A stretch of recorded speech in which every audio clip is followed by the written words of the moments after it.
Sí, mira, es muy relevante porque todos los días teníamos discusiones cerradas en el Zócalo, por ejemplo. Y discusiones en corto, por llamarle de alguna manera. Es decir, en el Zócalo, en las noches, nos reuníamos en algunos campamentos, los dirigentes de las organizaciones que teníamos plantón permanente, para debatir acerca del rumbo del movimiento y para sacar orientaciones que iban a la asamblea del magisterio y que iban a la asamblea de la APO. Y ahí se iban construyendo. Se discutía en las barricadas también, y de ahí salían propuestas que iban a la radio o propuestas que iban a la asamblea, y se iban marcando con claridad o se iba observando de cerca qué estaba haciendo la dirigencia de la sección 22, si estaba a la altura de su responsabilidad histórica, qué estábamos haciendo las distintas organizaciones, por qué en una comunidad una organización que tenía presencia en San X pueblo o comunidad estaba golpeando al magisterio en esa comunidad. Entonces decíamos, esa organización no está con el movimiento. Aguas. Oye, se le vio platicando a fulano en tal lugar con tal funcionario. Cuidado con él, ¿no? Entonces ese tipo de debates cotidianos fueron dándole rumbo también a la asamblea. Algunas cosas se hacían pues prácticamente en la clandestinidad, ¿no? Nos vemos a las 9 de la noche en la colonia tal, en el domicilio en tal calle, en tal domicilio, y nos vamos a ver 7 personas, ¿no? ¿Por qué? Porque es algo muy en corto. ¿Saben qué? Están preparando una brigada para llegar. Tengo información muy confidencial, pero a la vez muy certera, de que están preparando una acción para golpear al movimiento en tal lugar, ¿no?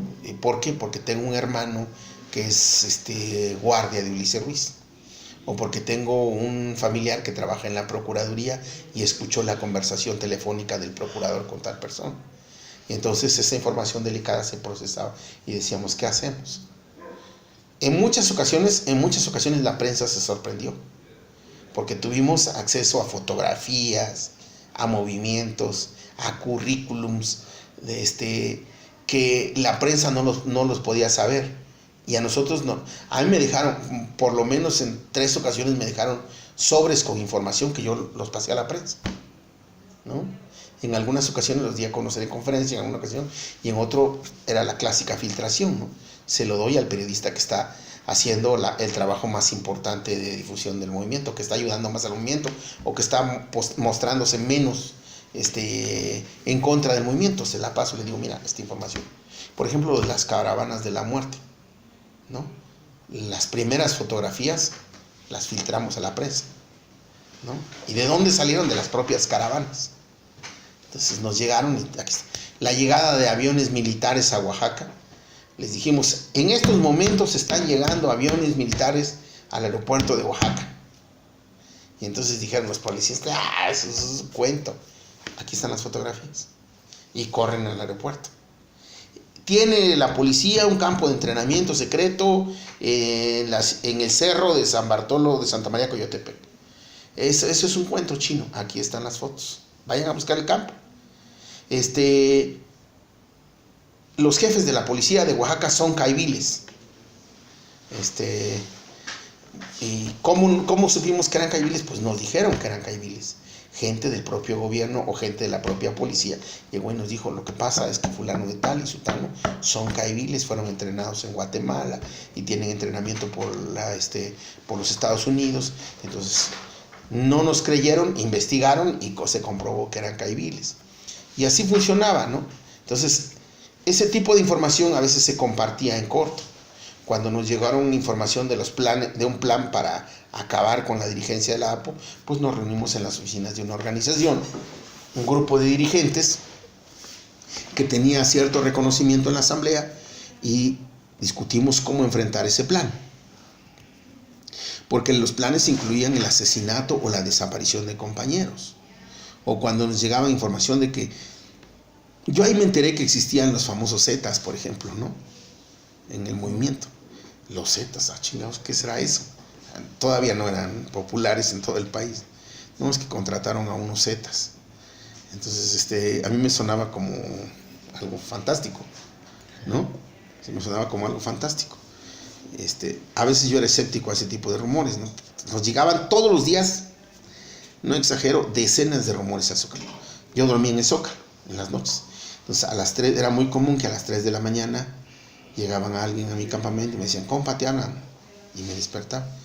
Alguien, ¿no? Que estaba encargado de guardia en el campamento, te despertaba y te decía, oiga, te está buscando una persona, y esa persona venía cubierta del rostro y te decía, oiga, fíjese que yo le quiero platicar algo, fíjese que esto, que lo otro, ¿no? Y ya te platicaba lo que sabía.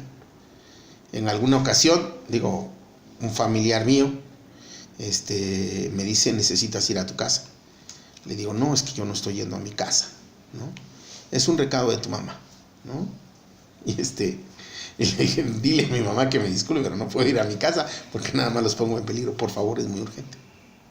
No, tiene información muy urgente. Bueno, entonces ahí voy a mi casa. Entonces me dice, oye, tal día, por favor, escóndete. Ese día te van a estar buscando. Ay, mamá, pues ¿quién le vino a decir ese chisme, no? No, no es ningún chisme. Tengo un familiar acá que trabaja acá en tal lugar y escuchó esta conversación. Y efectivamente ese día me escondí porque lo consensé con mis compañeros. Oye, fíjate que tengo esta información que viene de acá. Me dijeron, escóndete, no pasa nada, ese día no te aparezcas. Y ese día me anduvieron buscando por todos lados y comprobamos que la información era de primerísima mano, ¿no? Pero así fluía, en cadenas, ¿no? Un mesero escuchaba una conversación del gobernador en tal restaurante y no las bajaba. Entonces, para ese tipo de cosas había reuniones, había discusiones, que duraban muchas horas sobre cómo orientar al movimiento, y esas eran la vida cotidiana del movimiento, ¿no? Las dificultades económicas para que un compañero fuera a la Ciudad de México, para que se resguardara. Había compañeros que permanentemente estuvieron en riesgo su vida, y pues dijimos, vámonos fuera de Oaxaca, ¿no? Y hay que garantizarle, ayudarle para que el compañero se pueda mover. O de plano, ¿sabes qué? Muévete y a ver cómo le haces, ¿no? O sea, nosotros te conseguimos algún compa que te ayude en la Ciudad de México y ahí verás cómo le haces. Hubo compas que por su propia cuenta pues también se movieron. Entonces, esas dificultades se enfrentaron cotidianamente.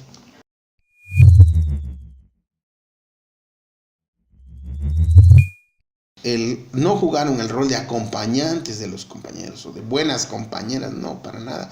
Fueron dirigentes del movimiento, destacadas dirigentes. Las más importantes defensoras de derechos humanos, Jessica Sánchez Maya y Sara Méndez, por ejemplo, por mencionarte dos destacadísimas, y hay muchas más, ¿no? Y ambas con una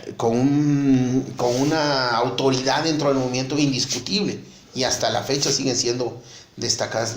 Jessica y Sara son dos destacadas defensoras de derechos humanos en Oaxaca y con reconocimiento a nivel internacional, ¿no? Entonces jugaron un papel de primerísimo orden, ¿no?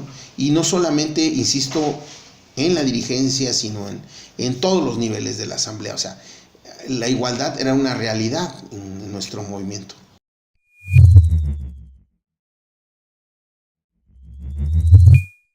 Yo creo que en el movimiento del 2006 tuvo un nivel muy alto de participación. Y a partir de ahí es mucho más fuerte la participación de las mujeres. Porque ahí no se establecieron barreras de género en el movimiento del 2006. No se establecieron barreras de género. Si bien es cierto que no se asumió un discurso propiamente feminista, o sea, no se asumió un discurso propiamente feminista, pero sí había una igualdad de participación impresionante. Impresionante, insisto, en todos los sentidos, ¿no? Con responsabilidad de las mismas, corriendo los mismos riesgos.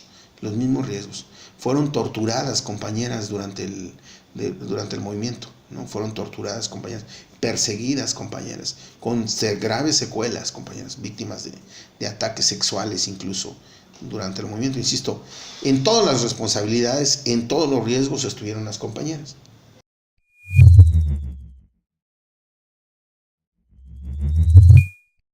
Hace unos minutos ya te hablaba un poco de sus tácticas, ¿no? Te decía que se generaron movimientos dentro del movimiento, un movimiento cultural y artístico, un movimiento que cuestionó todo el proceso de comunicación existente o vigente en el Estado y en el país.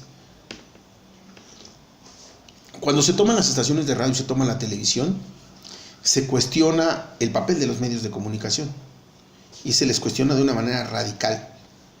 Tus micrófonos están al servicio del Estado, yo te los quito, los tomo y ejerzo la comunicación de manera libre y totalmente horizontal, ¿no?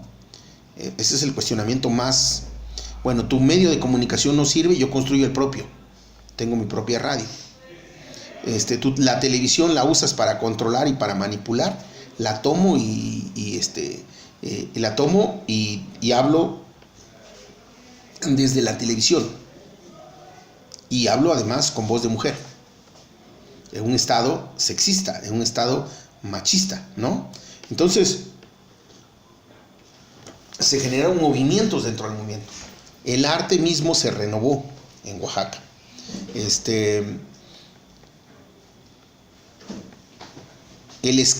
rompió el esquema de las organizaciones, ¿no? El FPR, una organización estalinista, que se reivindicaba estalinista. Bueno, pues el FPR estalinista tuvo que aceptar que aquí todo era por consenso, que aquí no había un comandante o dirigente máximo ni un politburó, ¿no? El personaje X, que era un líder muy destacado, te tuvo que acostumbrar a que este movimiento no era un movimiento de líderes. Entonces, insisto, se rompieron los esquemas. ¿Y qué tácticas se usaron? La movilización popular, la autodefensa, la toma de los medios de comunicación, el uso de las vías legales,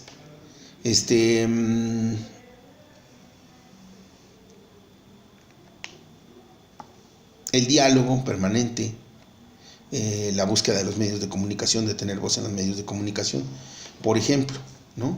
Las marchas populares, las tomas de edificios.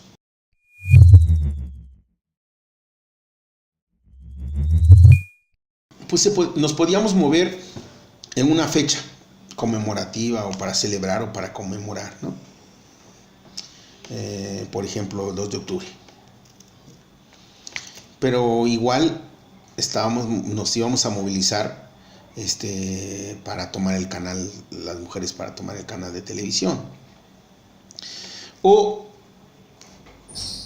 era necesario probar qué tanta respuesta teníamos de la gente y convocábamos a una mega marcha. O para responderle al Estado ante una declaración o ante una demostración de fuerza del Estado, pues surgía una demostración de fuerza del movimiento. No teníamos un calendario de fechas específicas. Fueron surgiendo, yo te decía, algunas surgieron en la propia radio, con llamadas telefónicas, algunas acciones, y otras más pues fueron en respuesta a acciones del Estado, otras más acompañando procesos como el proceso de diálogo en la Ciudad de México.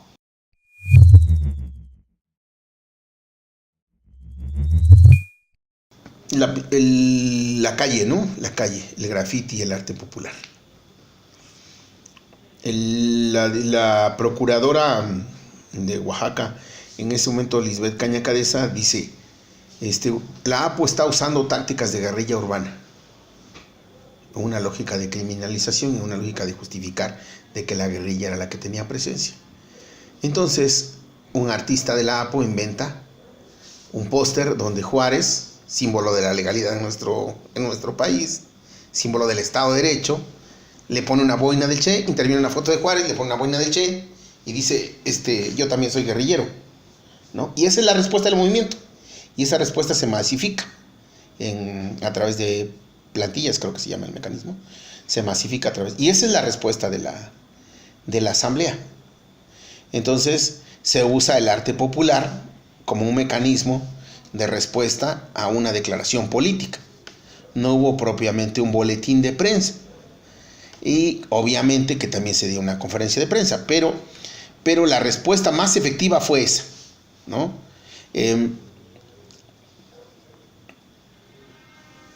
Las estaciones de radio deberían estar sincronizadas, no estaban sincronizadas, cada una funcionaba libremente. Puede ser que los muchachos que tenían tomado tal de estación de radio, esa noche decidieron tener rock toda la noche en la estación de radio y había que estarse chutando el rock de ellos, o sea, que estaban programando ellos, ¿no? Y la gente llamando a la estación de radio, amas de casa, etcétera, pero sobre todo jóvenes. Y había otra estación que había música ranchera, cumbias, etcétera, etcétera. Que tuviéramos una estrategia de comunicación, no la teníamos. Pero como todos participábamos, la creatividad se imponía.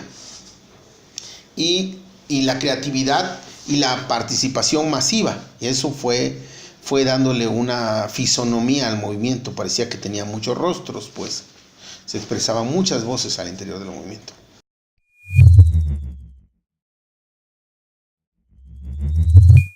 Realmente poco, o sea, realmente poco. En 2006 tal vez Oaxaca no estaba digitalizada y yo no recuerdo que tuviera un papel relevante. Tal vez el papel más relevante fue para las transmisiones de radio de un estado a otro, ¿no? Tal vez ahí fue que nos ayudó Internet. Bien. Pero redes sociales realmente no recuerdo que hayan tenido un gran impacto, ni Facebook ni Twitter, por ejemplo, que son como las dos redes más importantes en estos momentos.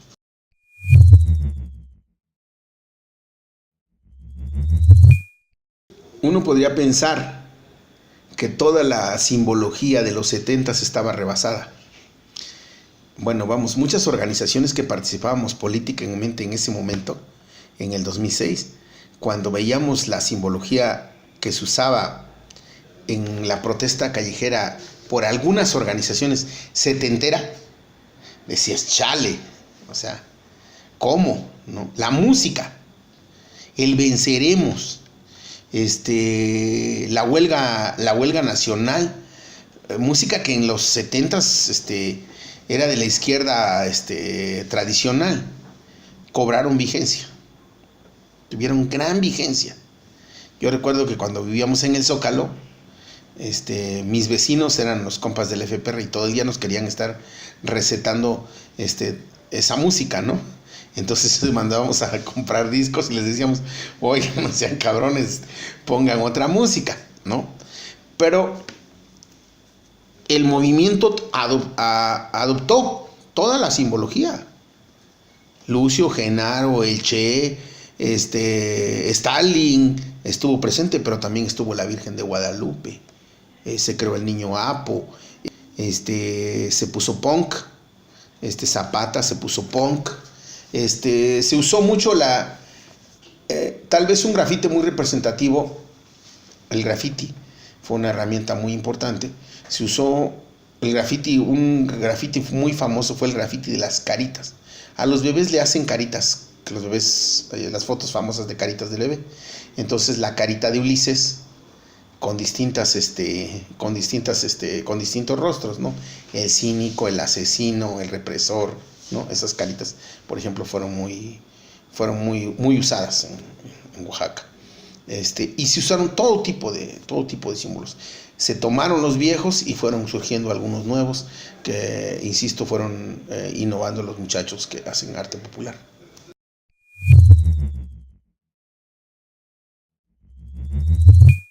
No lo hubo. No lo hubo. Hay quienes mitifican o pretenden decir que en las barricadas hubo procesos de discusión y debate acerca de tal o cual teórico. Tal vez en alguna barricada leyeron alguna noche un texto y lo discutieron y ya.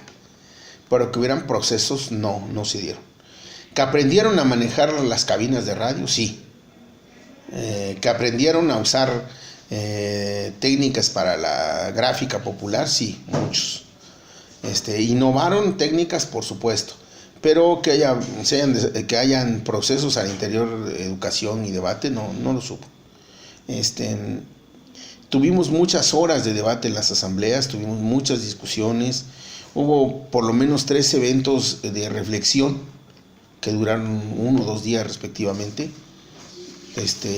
donde participaron artistas, intelectuales, académicos y se sacaron documentos muy importantes para el análisis. pero no hubo propiamente procesos de educación, de reflexión y debate, o sea, no se dieron. Tal vez el proceso de reflexión y debate más popular que se usó fue la radio.